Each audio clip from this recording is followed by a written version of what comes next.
Hello दोस्तों, मैं Sunil Sutar, junior account assistant Indian railway, आप सभी का अपने यूट्यूब चैनल एसएस क्लासेज पे स्वागत करता हूं।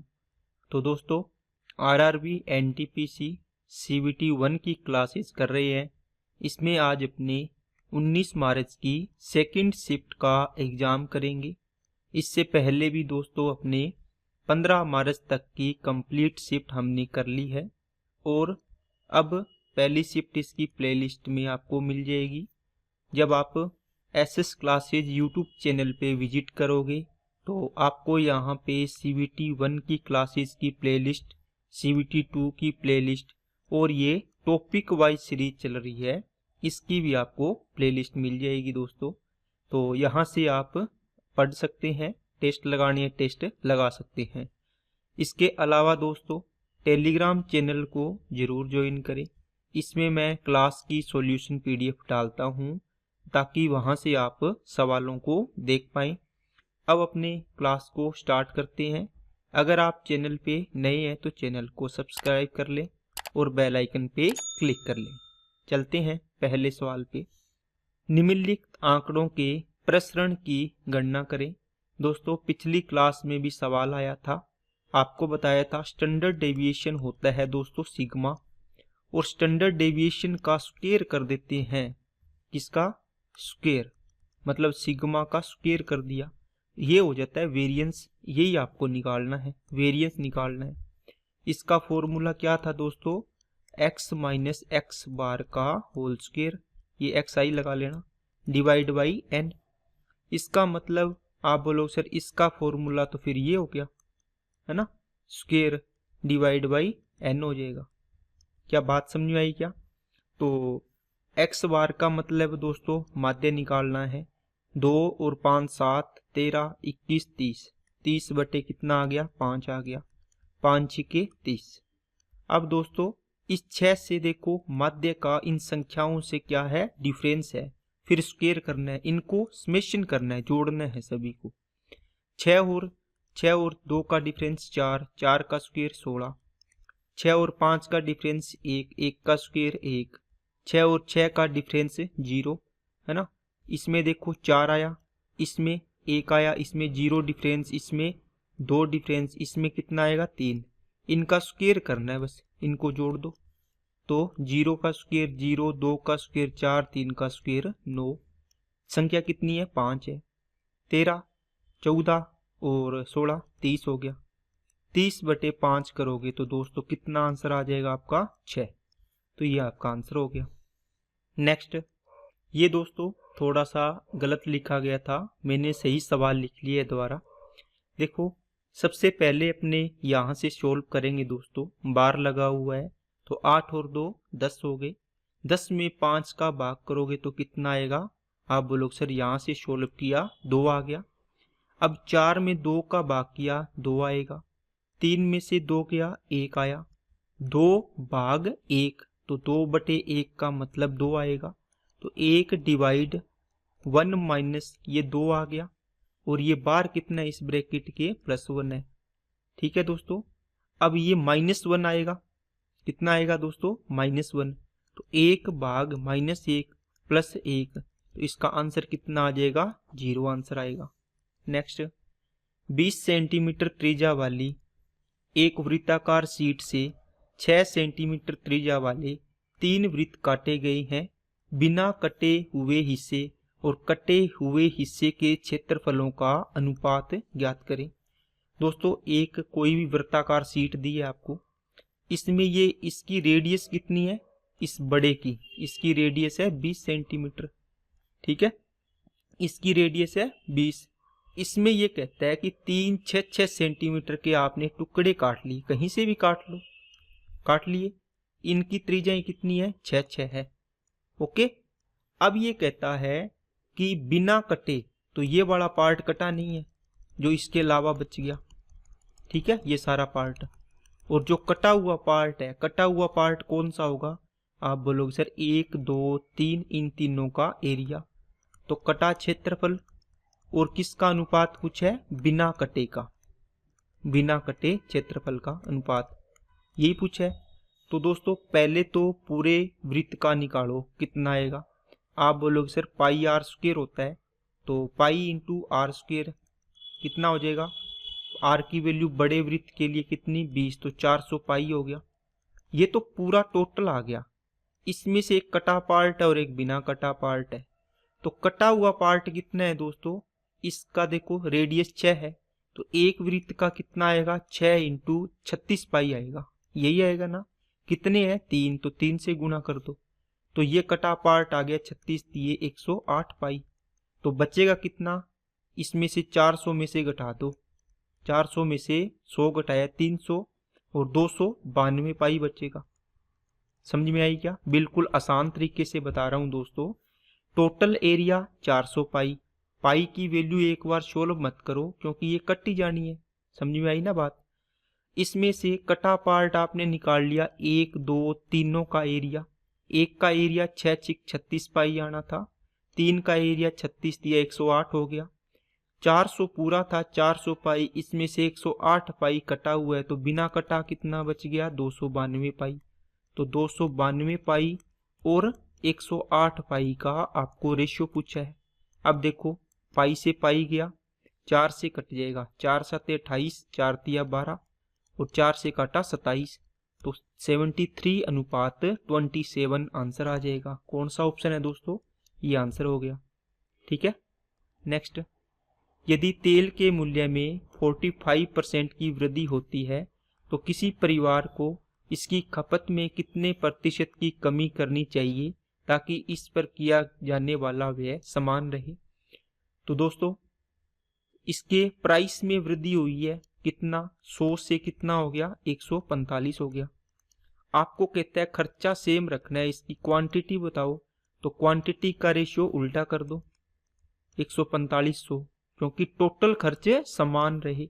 तो 145 से कितना करना पड़ेगा 100 करना पड़ेगा। कितने की कमी 45 की, किस पर 145 पर, परसेंटेज के लिए गुणा में 100 आ गया। 5 से काटा 29, 5 से काटा 9, 5 से काटा 29, अब ऊपर आ गया 900 और नीचे आ गया 29, 29 दिया 87 और कितना बच गया दोस्तों 3, 29 एकम 29, 1/29, तो 31 सही 31% ये आंसर हो जाएगा। नेक्स्ट, ABC एक कार्य को 8 दिन में पूरा करते हैं। A या B अकेले उसी कार्य को 20 दिन में पूरा कर सकता है। C अकेला इस कार्य को कितने समय में पूरा करेगा। दोस्तों इसमें ये लाइन इंपॉर्टेंट है, A या B, मतलब A करे तो भी 20 दिन लेगा और B को काम पर लगाया ये भी 20 दिन में करेगा, है ना। इनका मतलब ये दोनों मिस्त्री क्या है, सेम स्पीड वाले हैं, 20 दिन में, है ना। इन्होंने राय बना रखी है। तो देखो A + B + C तीनों मिलकर कितने दिन में 8 दिन में। A अकेला कितने दिन में 20 दिन में, B अकेला कितने दिन में 20 दिन में। टोटल वर्क कितना मान लो 40, 8 5 40, 20 दूना 40, 20 दूना 40। देखो A और B दोनों की 4 होगी तो 5 में से C की कितनी बच जाएगी, आप बोलो सर 1 बचेगी एफिशिएंसी। तो 40 काम करवाना है 1 की दर से, 40 दिन आंसर आ जाएगा। नेक्स्ट, A B से 30% अधिक है। A B से 30 अधिक है, इसको 3/10 लिख लो। B अगर 10 है तो इससे 3 अधिक है A, ये 10 है तो इससे 3 अधिक है कौन, A हो गया। B C से 20% कम है, तो B और C में क्या है दोस्तों 1/5, मतलब ये C हो गया तो इससे 1 कम है, C 5 है तो ये 4 होगा। समझ में आई बात। ये 4 है, इसके आगे ये खाली जगह है, पीछे ये 4 लिख दो। ये 10 है, इसके आगे खाली जगह है तो यहाँ 10 लिख दो। यहाँ 10 है तो 10, 4 है तो 4, ये हो गया 13 चौके 52। A अनुपात C पूछा है तो आप डायरेक्ट इसका ही गुणा करो 50, तो 26 अनुपात कितना आ गया दोस्तों, इसका 25 आंसर आ जाएगा। 26:25 आंसर हो गया। नेक्स्ट, 13 का वह लघुत्तम गुणज ज्ञात कीजिए जिसे 4 5 6 7 8 से विभाजित करने पर प्रत्येक मामले में 2 शेष बचता है। ठीक है दोस्तों, अब ये HCF की LCM की क्लास चल रही है उसमें मैंने ये सेम सवाल करवाया है दोस्तों, अच्छे तरीके से सारी चीज़ें समझाई हुई है।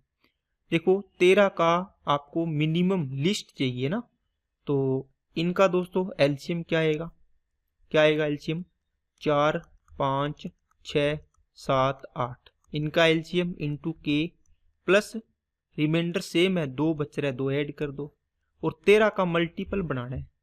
तो इनका दोस्तों एलसीएम कितना आएगा, सबसे बड़ी संख्या 8, 4 8 में है, 5 नहीं है तो 5 का गुणा कर दो, 6 में से 6 क्या होता है 2 और 3, देखो 2 तो आ गया 8 में, 3 नहीं है 3 का गुणा कर दो, 7 नहीं है 7 का गुणा कर दो, 8 आपने ले ही लिया, 8 5 40, 40 थी 120 और 12 7 84, तो 800 कितना आ गया 40 आ गया। इसका मतलब संख्या आ गई 840 के प्लस 2 आ गई। अब ये संख्या 13 का मल्टीपल भी होना चाहिए, तो इसको दोस्तों आप चेक कर सकते हो, 840 इंटू कितना रखोगे बताओ, के की वैल्यू देखो ऑप्शन देखोगे तो आप देखोगे 8 तिया 24, लगभग 3 आ रहा है ना, तो 3 रख के चेक कर लो, प्लस कितना 2 डिवाइड बाई 13। अब इसमें डिवाइड करना है आपको, पूरा पूरा जाएगा या नहीं जाएगा। तो दोस्तों इसको आप जब जोड़ोगे ऐड करोगे तो कितना आएगा, 3 0 0 3 चौके 12 3 8 24 25 प्लस का 2 बटे में 13, तो ऊपर हो गया 2522। इसमें देखो 13 का भाग जा रहा है क्या, तो 13 एकम 13, 12 बच गया, 13 नहीं में 117, 13 चौके 52, पूरा पूरा जा रहा है। इसका मतलब 2522 संख्या आई थी अपनी, तो आपका आंसर हो जाएगा 2522। बाकी दोस्तों आपको तरीका बताया हुआ है बेसिक करने का, कि इसमें आप डिवाइड कर लो सोल्व करने के लिए, तो जितना रिमाइंडर बचे वो रख लो, 13 छिके 78, 6 बचेगा, 13 5 13 चौके 52 8, तो 8 के प्लस 2, इसमें आप के की वैल्यू पुट कर करके देखो ताकि जल्दी हो जाए। ये तो चलो छोटा था आपने कर लिया, लेकिन बड़े सवालों के लिए ये अप्रोच आपको काम आएगी। 1 रखोगे तो 8 और 2 10, 2 रखोगे तो 8 दूनी 16 और 2 18, 3 रखोगे तो 8 3 24 और 2 26 बटे 13, देखो पूरा पूरा गया। इसका मतलब के की वैल्यू कितनी रखी 3, यहाँ भी 3 रख दो, तो 2522 आपका राइट आंसर होगा। एक दोस्तों आप ऑप्शन से कर सकते हैं, देखो आपके पास 2 शेषफल बचना चाहिए इनसे डिवाइड करने पर, है ना। एक दोस्तों आप इसको एग्जाम अप्रोच से सोल्व कर सकते हैं। देखो प्रत्येक मामले में 2 शेषफल बचे, आप 2 2 घटा दो, 2 2 क्या कर दिया घटा दिया, कितना आएगा 2520, ये कितना आएगा 2420 आएगा, ये कितना आएगा 2822 आएगा, और ये कितना आएगा 2142 आएगा। अब देखो 5 से डिविजिबल होगा ना, अब क्योंकि 2 रिमाइंडर तो घटा दिया, तो इसमें भाग जाएगा नहीं, क्योंकि 5 का पूरा पूरा जाना चाहिए। देखो इसमें 0 है, इसमें 0 है, और इसमें भी 0 है, तो इसमें भी जाएगा। आप यहाँ से 3 का मल्टीपल चेक कर लो, 6 में 2 इंटू 3 होता है, देखो 7 और 2 9, इसमें भाग जा रहा है, 6 और 2 8, इसमें नहीं जा रहा, 4 5 और 2 7, इसमें नहीं जा रहा, तो आंसर हो जाएगा आपका 1 नंबर। इस प्रकार भी आप चेक कर सकते हैं। नेक्स्ट, एक वृत्त की परिधि और त्रिज्या की मापों का अंतर 37 सेंटीमीटर है, वृत्त का क्षेत्रफल ज्ञात करें। दोस्तों वृत्त की परिधि 2 पाई r माइनस त्रिज्या r, इन दोनों का अंतर 37 है, तो 2 पाई यहाँ से r कॉमन ले लो, 2 इंटू पाई 22/7 माइनस का 1 बराबर हो गया 37, तो r इंटू ये कितना आएगा, देखो 44/7 माइनस 1, तो 37 बटे कितना आ गया 7 आ गया, बराबर कितना 37, 37 से 37 कटा, r की वैल्यू 7 आ गई, और r की वैल्यू 7 होती है तो एरिया कितना होता है दोस्तों 154, तो आंसर आ जाएगा 154। बाकी आप 22/7 इंटू 7 इंटू 7 करो, इससे भी 154 आ जाएगा। नेक्स्ट, इसका दोस्तों तृतीय अनुपाती निकालना है, तो आपके पास 35 15 और एक तृतीय अनुपाती x मान लो, तो इसमें देखो तीनों में क्या रिलेशन लगाओगे, 35 और 15 का जो रिलेशन है वही रिलेशन 15 और x का है, तो यहाँ से बाहर वालों का मल्टीप्लाई, अंदर वालों का मल्टीप्लाई, तो 35x बराबर हो गया दोस्तों 15 इंटू 15। 5 से काटोगे 7 बार, 5 से काटोगे 3 बार, 5 15 तिये 45 और ये नीचे आ जाएगा, तो 45/7 आ गई आपकी x की वैल्यू। नेक्स्ट, एक समबाहु त्रिभुज की ऊंचाई 12√5 सेंटीमीटर है। इस त्रिभुज पर खींचे गए परिवृत्त और अंतःवृत्त के क्षेत्रफलों का अंतर ज्ञात करना है। दोस्तों देखो, इसके लिए आप ये चीज नोट कर सकते हैं। देखो, एक अंतःवृत्त बना, ठीक है, समबाहु त्रिभुज है। ये त्रिभुज कौन सा है? समबाहु इक्विलेटरल ट्राइंगल है। तो ये क्या है दोस्तों? अंतःवृत्त। और ये परिवृत्त बन गया। ये इसकी रेडियस है अंतःवृत्त की स्मॉल आर, ये कैपिटल आर। और समबाहु त्रिभुज की ऊंचाई और भुजा में क्या रिलेशन होता है दोस्तों? इसकी साइड मान ली आपने समबाहु त्रिभुज की ए मान ली, और आपको h बराबर √3/2 a होता है। r बराबर स्मॉल आर अंतःवृत्त की त्रिज्या साइड अपॉन 2√3, कैपिटल R बराबर साइड अपॉन √3 होता है। अब आपको ये पूछा है परिवृत्त और अंतःवृत्त के बीच का जो क्षेत्रफल है, इनका अंतर पूछा है, ये कितना आएगा? अंतर तो यही आएगा इनके बीच का, ठीक है ना? समझ में आ गई क्या? इसका मतलब दोस्तों, इसकी हाइट कितनी दी हुई है दोस्तों?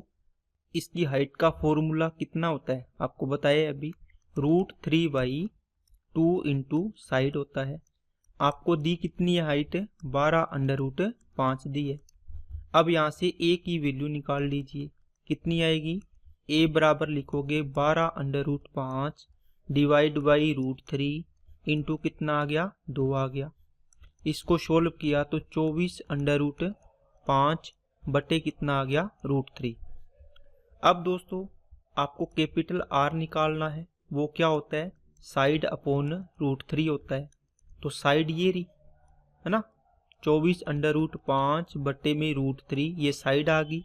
और ये a की वैल्यू लिखी है मैंने, ये √3 और है नीचे फॉर्मूले का, ये 3 बन जाएगा। 3 से काटोगे, इसका मतलब 8√5 आपकी क्या आ गई दोस्तों?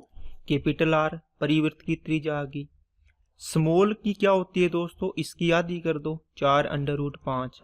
आप फॉर्मूले में वैल्यू पुट करो, चाहिए आपको पता होना चाहिए कि समबाहु त्रिभुज के लिए परिवृत्त और अंतःवृत्त की त्रिज्याओं का अनुपात 2:1 होता है। ये 2 है तो ये 1 हो जाएगी। देखो 8√5 है तो ये 4√5 हो जाएगी, आधी हो जाएगी। अब दोस्तों आपको क्या पूछा है? परिवृत्त का क्षेत्रफल और अंतःवृत्त के क्षेत्रफल का अंतर पूछा है, तो अंतर कर दो। पाई कॉमन ले लो। r की वैल्यू कितनी है? 8√5, तो 8√5 का मतलब स्क्वायर कर दो, 64 इंटू 5 हो गया, माइनस 4 चौके 16 इंटू 5 हो गया, ठीक है। ये हो जाएगा 320 और ये हो जाएगा 16 5 80। इसको घटाओ 0 4 2, ठीक है। तो 240 पाई आपका राइट आंसर आ जाएगा। कौन सा ऑप्शन है? B option. ओके दोस्तों, अच्छा सवाल है, नोट कर लेना। नेक्स्ट, tan अल्फा दिया हुआ है, tan बीटा दिया हुआ है, अल्फा प्लस बीटा की वैल्यू पूछी है।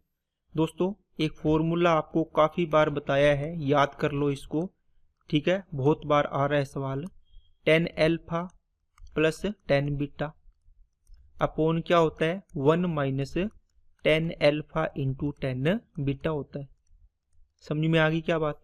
यहाँ वैल्यू रखो, कितनी आएगी? यहाँ रख दो। tan अल्फा 5/3, tan बीटा 1 4 दे रखी है, नीचे 1 minus tan alpha 5/3, tan beta 4। तो ये सोल्व करो, 4 तिया 12 और 5 17/3 आएगा। ये कितना आएगा?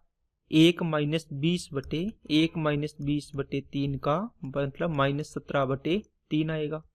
इसको काटोगे तो ओवरऑल आंसर आया आपका -1।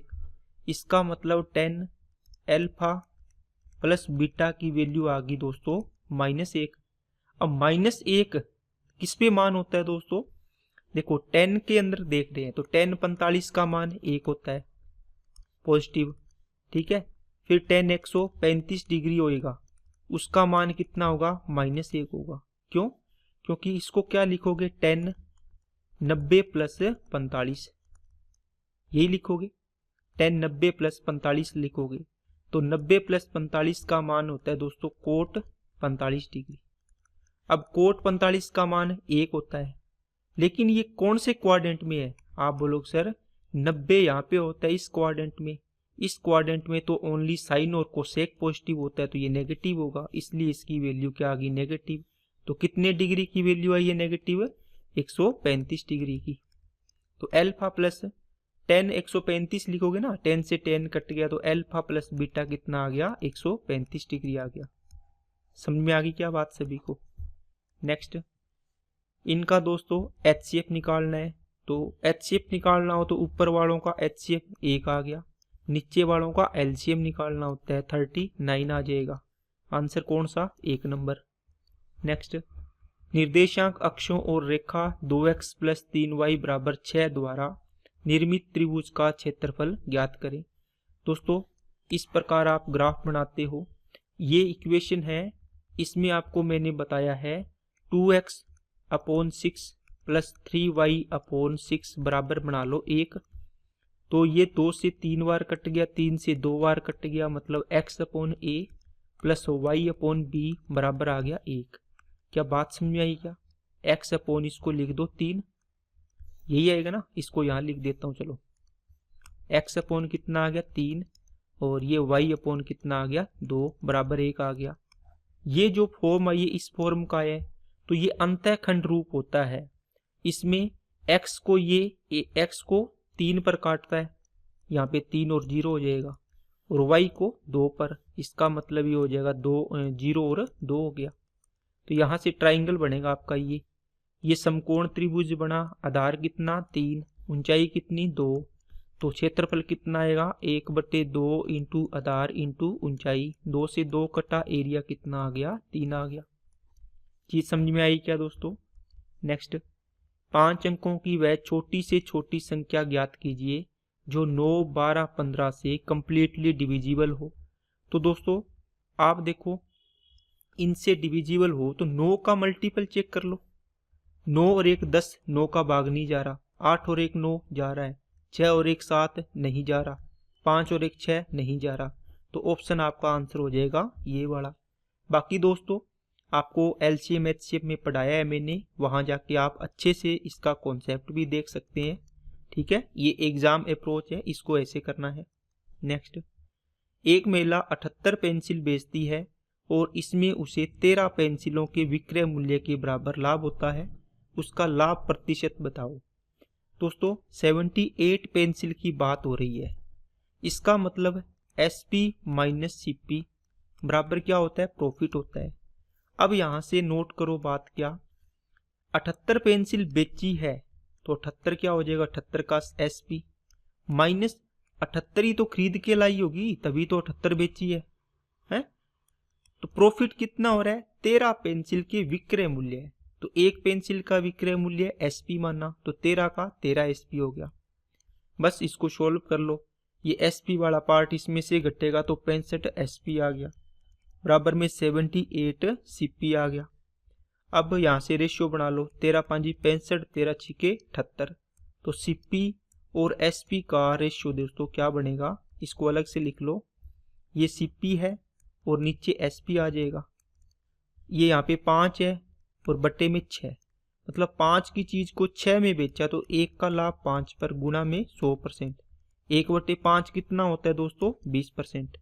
नेक्स्ट, A की आय B से 60% कम है, AB, ठीक है, तो 60% का 3/5 होता है।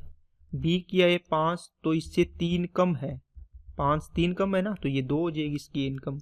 तो B की आय कितनी 5, A से कितने प्रतिशत अधिक है, ठीक है।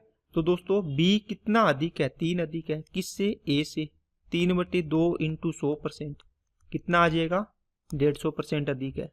नेक्स्ट, tan 255 का मान पूछा है दोस्तों, इसको आपको तोड़ना पड़ेगा, 180 डिग्री प्लस कितना 75 डिग्री बनेगा, इनको ऐड करेंगे तो। अब 180 प्लस थीटा क्या होता है, आपको पता है 180 पर चेंज नहीं होता, तो टेन कितना बनेगा 75 बनेगा। टेन 90 प्लस थीटा होता तो कोट में चला जाता, लेकिन 180 पर, ठीक है, 90 के इवन मल्टीपल पर, सम संख्या के मल्टीपल पर चेंज नहीं होते फंक्शन। तो टेन 75। अब दोस्तों आपने कोट 15 की वैल्यू याद कर रखी होगी। कोट 15 होता है 2 प्लस अंडर रूट 3। कितना? 2 प्लस अंडर रूट 3। तो दोस्तों आपको पता है टेन ए बराबर होता है कोट बी के। अब ये कैसे? ए प्लस बी का मान 90 डिग्री होना चाहिए दोनों का टोटल। आप नहीं लिखते क्या टेन थीटा बराबर होता है कोट 90 माइनस थीटा की? यही लिखते हो ना। इन दोनों कोणों का योग देखो 90 डिग्री बनता है। इसका मतलब टेन 75 बराबर होगा कोट 15 के। और कोट 15 की वैल्यू आपको पता है 2 प्लस रूट 3, तो आंसर आ जाएगा आपका। ठीक है ना। तो यहां से दोस्तों आपको टेन 15 की वैल्यू याद करनी है। वो कितनी आएगी? 2 माइनस अंडर रूट 3 होती है। इसको आप नोट कर लेना। और कोट 15 की वैल्यू आपको बताई दी, 2 प्लस कितनी होती है दोस्तों? रूट 3 होती है। ओके, नेक्स्ट ये दोस्तों सोल्व करना है। ए इसको सोल्व कर लो तो क्या होगा? ए प्लस का बी अपॉन ए इंटू ए माइनस बी अपॉन ए कॉमन ले लिया, ए माइनस बी बचा, बराबर ए क्यूब कितना? ए प्लस बी कॉमन लिया, अंदर बचा ए स्क्वायर प्लस का बी स्क्वायर माइनस का ए बी अपॉन क्या आएगा? एक्स आएगा। ये ज्ञात करना है एक्स। ठीक है, तो a प्लस बी से a प्लस बी गया, a माइनस बी से a माइनस बी गया। अब क्रॉस मल्टीप्लाई करोगे तो x की वैल्यू आ गई a into A square plus B square minus का ए बी। ऑप्शन चेक कर लो, A square plus B square minus A B, A option हो गया। नेक्स्ट, एक आदमी एक लड़का एक साथ मिलकर किसी कार्य को 60 दिन में पूरा कर सकते हैं। ठीक है, एक मैन प्लस एक चाइल्ड किसी काम को 60 दिन में। दोनों की दक्षताओं का रेशियो दोस्तों कितना है? 7:5 है। मतलब मेन और चाइल्ड ये 7 काम करता है तो ये 5 काम करता है। इसकी एफिशिएंसी ये है। ठीक है, अब टोटल एफिशिएंसी कैसे क्यों निकालनी दोस्तों? क्योंकि दोनों एक दिन में कितने काम? 12 लड्डू खाते हैं। ये एक दिन में 7, ये एक दिन में 5, तो एक दिन में कितने लड्डू निपटा दिए? 12। तो दोनों कितने दिन तक खाए? 60। तो टोटल लड्डू आ गए यहाँ से। एक दिन में 12, 60 दिन में 720। अब ये 720 बोल रहा है कि लड़का अकेला खाए तो कितने दिन लगा देगा? तो 5 डेली खाता है, देख लो कितने दिन लगेंगे। 5 से डबल कर दो, इसको भी डबल कर दो, 0 बन गया, 0 कट गया, 72 दूना 144 दिन लगेंगे। नेक्स्ट, 3 मोटरसाइकिलों की चाल का अनुपात ये है, तो इनकी दूरी समान दूरी तय करने में लगने वाले समय का अनुपात बताना है। तो दोस्तों स्पीड इक्वल हो तो d बराबर s इंटू टी आपको बताया है। ये कांस्टेंट हो तो स्पीड और टाइम का रेशियो इन्वर्सली प्रोपोर्शनल होता है। तो 3, 4 और 5 का रेशियो है, किसका है? स्पीड का।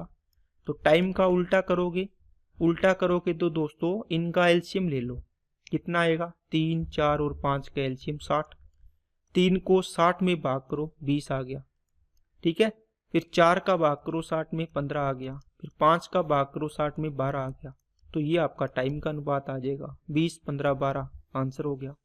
नेक्स्ट, कोई राशि एक निश्चित साधारण ब्याज की दर पर 5 वर्ष में स्वयं की 2 गुनी हो जाती है, कितने वर्ष में यह स्वयं की 4 गुनी हो जाएगी? दोस्तों कोई धन है 100 रुपये मान लो, ये कितना हो रहा है? अमाउंट हो रही है इसकी 200 रुपये हो जाती है, मतलब 2 गुनी हो रही है। कितने साल में हो रही है? 5 साल में हो रही है। तो कितना ब्याज मिला 5 साल में? 100 रुपये। तो 1 साल में कितना आएगा दोस्तों? आप बोलो सर 20 रुपये ब्याज आएगा। 1 साल में कितने रुपये ब्याज आएगा? 20 रुपये। ये कहता है स्वयं की 4 गुनी करनी है, तो 100 से कितना करना है दोस्तों? 400 करना है। तो ब्याज कितना आएगा? 300 लेना है। कितना लेना है? 300।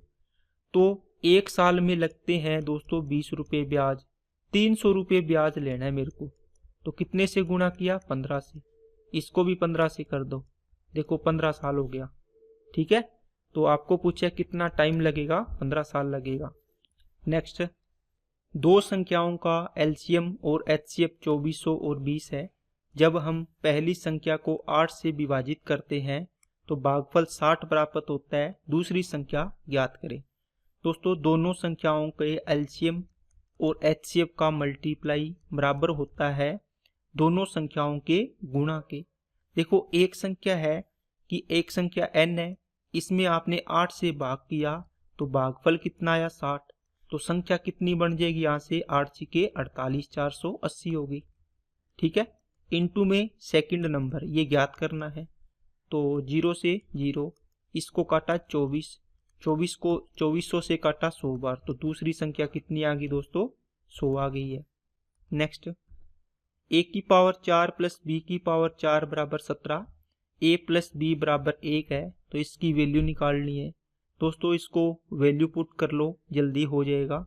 जैसे इसको 2 रख लो, इसको -1 कर लो, तभी तो देखो 1 बनेगा। ठीक है। अब इसमें रख के देखो क्या 17 आ रहा है क्या। 2 की पावर 4 16, 1 की पावर 4 -1 की तो 1 पॉजिटिव हो जाएगा, 17 आ रहा है। इसका मतलब वैल्यू अपनी सही है ये। इसमें रख दो तो AB का होल स्क्वायर कर लो, चीज अलग अलग कर लो। 2 का स्क्वायर 4, -1 का स्क्वायर 1, -2 इंटू A की वैल्यू 2 और इसकी वैल्यू -1, तो ये हो गया 4 और 4 टोटल हो गया 8 हो गया। ये माइनस माइनस दोस्तों प्लस हो गया। ठीक है। नेक्स्ट इसको दोस्तों साधारण रूप में लिखना है। आप थोड़ा सा ध्यान से देखो, इसने बार नहीं लगाया लेकिन 2 3 5 2 3 5 2 3 5 कॉमन है ना। इसका मतलब आपको ये देना था इसको 1 2 3 5 पर बार। आप बोलोगे सर अब तो हम सोल्व कर लेंगे। तो 1235 माइनस कितने पर बार नहीं 1 बार, बटे में 3 संख्याओं पर बार है तो 3 बार 9, 1 बार 0 आ गया बिना बार के लिए। तो ये हो गया 1234 डिवाइड बाई 9990। इसको काट दो, कितना आएगा 2 से काटोगे 617 और ये 2 चौके 8 2 नीम 18 और 2 नीम 18 2 पंजे 10, तो 617 बटे 4995 आंसर होगा। नेक्स्ट रिंकी एक वर्ष में प्रत्येक बार 150 मिलीलीटर की दर से 3 बार रक्तदान करती है। 5 वर्ष में वह कितने लीटर रक्तदान करेगी। देखो एक साल में वो 3 बार ब्लड देती है। ठीक है। और एक बार ब्लड देने में वो कितना ब्लड देती है, एक बार में 150 ml देती है। ठीक है। तो एक साल में 3 बार, तो 3 बार निकाल लो, कितना आ जाएगा 3 इंटू 150 ml, कितना हो गया 450 ml एक साल में।